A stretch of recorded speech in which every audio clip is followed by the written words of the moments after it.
Let's get your overall thoughts to the final episode of And Just Like That.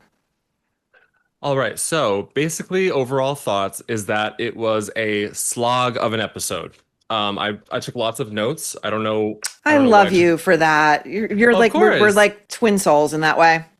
Well, yeah. I mean, I keep the books out on display for a reason, Maureen, because I know books are important to you. So, Aw. um, but no, I don't know what I took notes on though, because there was nothing happening in this episode. Um, it just felt a little like sad. Like I know they were really trying to drive home the theme of like being alone, and being okay with being alone, and I love that message. I Hmm. just don't really believe it. I just feel like with Sarah Jessica, with her character of Carrie, I don't really believe it from the character of Carrie that she's Yes. okay now, all on her own. That Yes. she even brought up in an interview she did recently with the New York Times, that she like she went on from Big's death to, in her mind she was like, oh well, maybe Aiden, like, oh, that's what you think when your husband dies. Okay, like you're right on to the next guy. So I just really don't Let's go buy digging that back she's, through the crates of all the people we discarded years ago who she was yeah. completely incompatible with and actually loathed. Yeah, why not? It's Let's not, just there's get no that back. Yeah, codependency there. Yeah. not at all. But then she's No. miraculously all happy on her own by the last episode, and I just don't buy it. I just don't. Agreed. Now, I have got to ask you about the things that I think stood out for most of us. I have been reading all the commentary online, by the way. Excuse me, wrong word. So there, we got two scenes of men urinating. The first was in the beginning of the episode, and we didn't actually see it per se, but we saw, the second was the Victor Garber character, and we got not only a scene of him urinating, but we saw the Oh. stream. Now, first of all, this is part of a larger problem in the culture. At some point, every filmmaker or showrunner decided that the way to communicate authenticity is by showing people on the toilet. And then by like making it clear what they were expelling. They all think they're like Mike Lee doing a kitchen sink drama. I don't want to see any of this. Bathrooms have doors for a reason. Why are we doing this? But there was a theory online that this might actually be Michael Patrick King's sexual kink. Oh my God. Well, I mean, it brings up a really good example of like something that did it perfectly was Dumb and Dumber. I don't know if you ever saw that movie. Oh, sure. Yeah. And I forget the actor's name, but it's hilarious when he goes into the woman's bathroom and he's just like unloading in there. They don't show, I mean, they show him on the toilet, but I mean, they don't show what he did in there. It's like left up to your imagination. And that's kind of like what makes it funny. But like when they show it, like the toilet overflowing and showing what's in the toilet, this episode, I was disgusted. I was like, what is going on here? And it's not funny. Like no one's watching like, oh, look at no, I mean, our imagination would have done just fine.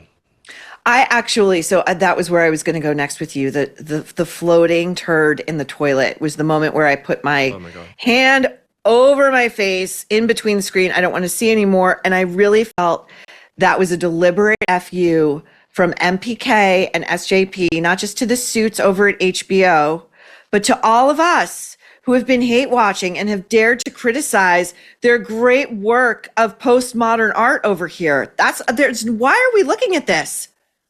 It made no sense. I'm like, this is your finale episode, and this is what you're spending time on. It was a disaster I mean, I started off really lightly, but it was a disaster of a finale episode. I mean, the Thanksgiving theme, it was a horrible Thanksgiving episode. It was very uncomfortable and sad. There was a trio of friends that came that were insufferable to listen to. The gay character. So the Gen Zers, right? Oh my God, I couldn't do it. I was rolling my eyes at every line. The Epcot joke wasn't funny. I'm sorry if I'm jumping all over the place, but No, it's I just feel fine. like this. It just felt like a really like.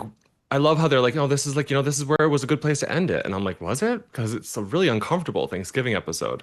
Well, it's clear that they had to do a lot of just chopping up in the editing to make this feel like a series finale rather than a season finale. As others have pointed out online, HBO didn't even do them the courtesy of changing the description in the show notes when you go to stream it from season finale to series finale. So HBO was shivving them. Like, we're not even going to give you the pretense of being able to say, you came to us and said, we're such artists and we're so pure in our intentions. You could throw us buckets more millions, but we just we cannot do any more with these characters. We must leave their integrity intact. That's HBO saying, no way, sister. No way, MPK. We run the show. We fired you. I know, and if that's true, if they really believe that that's where the story ends, then why isn't Sarah Jessica Parker trying to like shop this now to other networks and like trying to get this? Allegedly, that's the report. She's fuming that she's been shown the door. So it's just where the characters end on HBO, but they have plenty more. That's what I'm saying. I just feel like there was so much that they introduced even this season that they had to quickly rush up and like, wrap up. And they're like, yep, no, this is exactly how we would have ended it. I'm like, really? Like, why did you introduce things then? Like, that doesn't make any sense. Just to get back for a moment to what trash people these are who are creating the show and writing it and producing it. And, again, if SJP is like, she's like, basically the co-creator at this point with MPK, they're always talking about how they work in tandem as a team. Describe to me the decision. Again, this is an FU to Cynthia Nixon, I believe. So the toilet overflows after one of the guests. We see what was floating in there. The toilet then overflows. We cut next to Cynthia Nixon in her very expensive Thanksgiving outfit on her hands and knees cleaning up the bathroom floor. So she didn't change and she's not like masked up or anything. And then in comes her new girlfriend and they start having just a regular conversation. Like everything's cool. There's not like a bunch of disgusting human waste all over the place. And then the girlfriend gets down on her knees on the floor to talk eye to eye. Like, are we, so that's what they did to those two characters. Okay. And then towards the end of the show, we cut to them eating together at the table in the same clothes. Like they just were cleaning up human waste on a bathroom floor and now they're sharing a meal. Even that relationship feels rushed. I mean, like how Miranda left Thanksgiving. Didn't she leave the whole Thanksgiving because of the dog and the new girlfriend's dog? And I would be so upset if I was Brady and my mom just ran out and left to go visit her new girlfriend because I don't care if the dog has like swallowed something. I'm just like, this is Thanksgiving. Where are you going, Mom? And then, she comes in and they all have their shoes on. They never take their shoes off, even though this is New York City and it's disgusting. But she's on the floor in her shoes, in her nice outfit, hands and knees. And like, luckily they didn't show anything on the floor. They weren't showing smears of anything. It looked pretty clean by the time they showed it to us. But I mean, like, yeah, right. I just highly doubt she would have shut the door and had her cleaning lady come and clean it up. Exactly. Women at that economic level, someone else is always cleaning up the mess. You are calling 100%. The plumber, the super. You're a woman like that. You know what she's going. The super is not even like actually American. He's from like South America, so he doesn't care about Thanksgiving. It's cool. That's what they're thinking. That's the conversation. 100%. So I also want to get to Sarah Jessica Parker as, of course, the 900-year-old sprightly ingenue that no man can resist. And she throws a fit, a quiet one, but nonetheless a hissy fit at Miranda's because she says to Charlotte, you dared to hook me up with your wealthy art dealer boss. And Charlotte says, well, he has his own plane. And she's like, I don't care. I mean, again, it's just everybody bows to Carrie Bradshaw.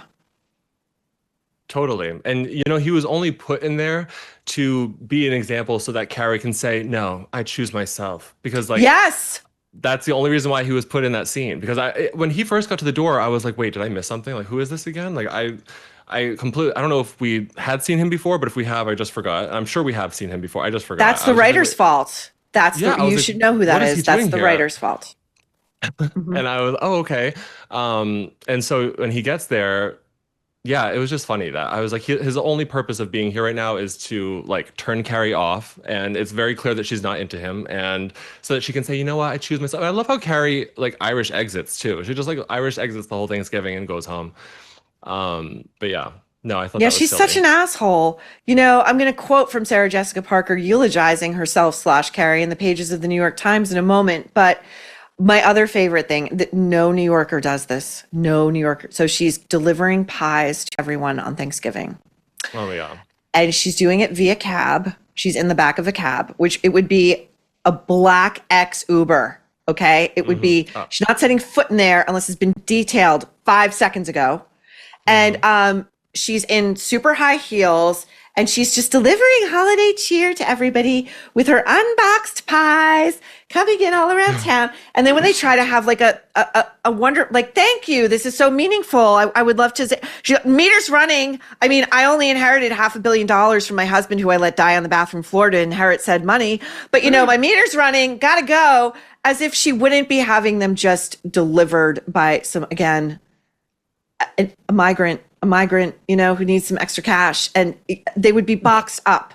Like, it's this kind of stuff that just drives me up the effing wall. Oh, okay. Also, the fashion show. I got to get your take on the fashion show, the bridal fashion show, where these four, okay, Cynthia Nixon's not there, I guess, because she's a lesbian now. She doesn't care about fashion. So it's an excuse to get Sarah Jessica Parker in a frame with Nicole Ari Parker, who, for my money, is the most beautiful of all of them. And I think Sarah Jessica was very threatened by her, and that's why she's had her siloed storyline all the way over here, okay? And they dress her, as you said, and just distract in those horrible clothes. So they're sitting front row. Tim, explain why they would, A, never be front row at this point, and B, how inelegant and rude it is to talk all the way through a fashion show. I noticed that, the whole talking thing, like it was almost like, I get it that this is a TV show and you have to have some dialogue, but they were not quiet about it. They were just blatantly like, I don't know, they would never be front row. You're absolutely correct about that. It is very hard to get front row. And I don't care if you're a successful sex columnist who then had some books come out. Like, you're not the most important person in the room. You're not going to be sitting front row. Front row is for like Anna Wintour, and it's for whoever is the most big, like the hottest celebrities at the moment. Whoever the hottest celebrities are at the moment. And on TikTok, sit front row. Whoever the hottest influence. So it's Emily, Emily Ratajkowski, and it's like I don't know, Ice Spice, and then maybe Anna. You know, come on. Totally. Nicki Minaj, like, and then whoever is like in the biggest movie at the time right now, like, I mean, if Tom Cruise went to fashion shows, he would be front row. But Sydney Sweeney. Yeah, and that's also the thing too, is they'll get front row, but not their posse, not the people that they're with. Not, I mean, they'll sit behind them. So like, no, the front row is for photos, and it is for you to sit there and look perfect, and it is for you to be with a row of famous people. It is not for you to be with your friends, like, chatting. No, so it was just very unrealistic, completely. Yeah, the whole thing, you know, and just to the Gen Z depiction, which I just think, again, is like, they should have hired someone young to be on that writing staff, you know, because the guy who is part of the posse of the pregnant girlfriend or the pregnant hookup, whatever, is he's clearly written as a young gay guy in New York City, but the way they depicted him, it was like the most obnoxious, feral, dated, like, he comes into her house and he starts voguing all over the place, and she comes in and she's like, hi, welcome to my house for Thanksgiving dinner, and he's like, can't stop, won't stop. They were so rude, Maureen. I wanted to rip my eyes out, and it was almost like you're right, dated. It was almost like I'm sorry to say this, but the type of gay, the stereotype that annoys a lot of people, and like, well, a lot of people that maybe have a bad opinion of gay people already, or have a negative, that's what they're assuming that gay people are like. So it's just kind of, and I just remember back in the day, like, it was like, if you were gay, you were kind of like the entertainment of your girlfriends, because it was like you were expected to be like, hey girls, and like la la la la la, and so that just kind of like reinforces that stereotype. And I'm not one to be like, oh my god, poor me, like, stereotypes. I don't care, but I just think that character was grating to listen to and unrealistic, because it was so rude. Who walks into someone they don't know's apartment and just starts voguing like that, and like in front of everyone being rude about it? I don't like it. I don't like that at all. I think you raise an excellent point in terms of what depictions like that pump out into the culture and might affect the way people think a subset of a culture behaves, or, you know, like, it all just goes to, I just think everybody involved in the show is pretty much trash. Like, there was nobody who could stand up and say, nobody would do that. Nobody would go to someone's fancy home in New York City and behave that way.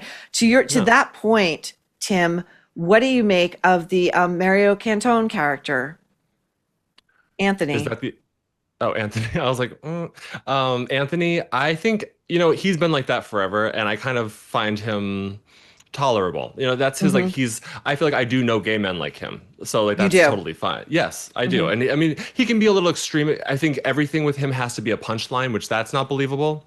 Mm-hmm.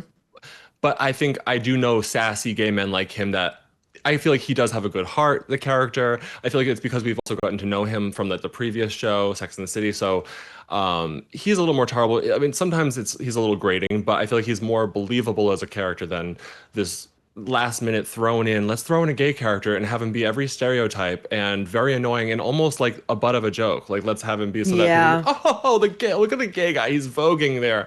And I'm like, well, that's not what we would do. Well, that's not what I would do if I came to your house for Thanksgiving. So, I yeah. I think he would show up with like a lovely scented candle and maybe some Oh, like gourmet cookies. That's what I think and he would some do. flowers, Maureen, for Well, you. you're on the list. Consider yourself invited. I Thank also you. wanted to get your thoughts on the Charlotte slash Harry storyline, which was Harry, after undergoing treatment for prostate cancer, comes into the kitchen on Thanksgiving morning with at least one of their daughters at home and says, "Honey, I have an erection." And they rush off to the bedroom, and the oldest daughter just rolls her eyes and is like, "Yeah, off they go. Off they go." Yep.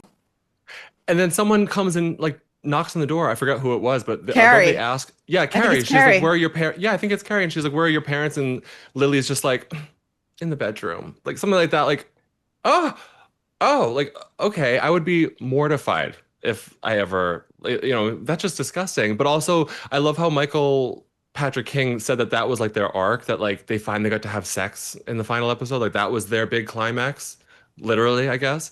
Um, so I just think that that's kind of sad for Charlotte. Like that's what your whole storyline amounted to, was just finally, yeah, you had sex with your husband and your daughter, your whole family knows about it. Do you know what she said? Two very interesting things. Kristen Davis, who plays Charlotte, one that after either season one or season two of And Just Like That, when she got her contract, they Mhm. had written in that they would like to downgrade her to like an acquaintance level, like a sometime character. And her Really? entertainment, yeah, like either her agent or her lawyer said, "Listen, we're just going to ignore that. Pretend they didn't ask you that." And she said that's what she did. And then the other thing she said on her podcast, I read this, I haven't been able to find Mhm. it, is that when season three premiered, she was in Paris. Do you know where I'm going? She was in Paris and she Mm-mm. wanted to go to the Chanel store. She wanted to go treat herself. And she stopped herself from going because she said, "We didn't know if we were getting a renewal," which like, that's the truth. These two over here, like, we're creative geniuses. We were doing this from the get-go. And I do remember the actress Kristen Davis saying that on her podcast, because when the podcast first came out, I was like, oh, this could be fun. And I do like Kristen Davis as an actress. So Mhm. I do remember her saying that she just didn't sign that contract because they didn't think that they didn't know what to do with her character. All the other characters were kind of based on, I forgot the creator of the show's name, but like her experiences and her friends' Candace experiences. So Bushnell. Candace, yes. So yeah, there was nothing for Kristen really to do. I'm like, I mean, how cool that she got to stick around the show, but even like with their fashion, that nothing was really like set up until I feel like season three of that show. Like nothing was really set in stone. No. Do you love olive oil? Have you ever tasted it farm fresh? If not, your first taste will be a revelation. Just born of earth and tree, farm fresh olive oil, is bright, vivid, grassy, like a garden in a bottle.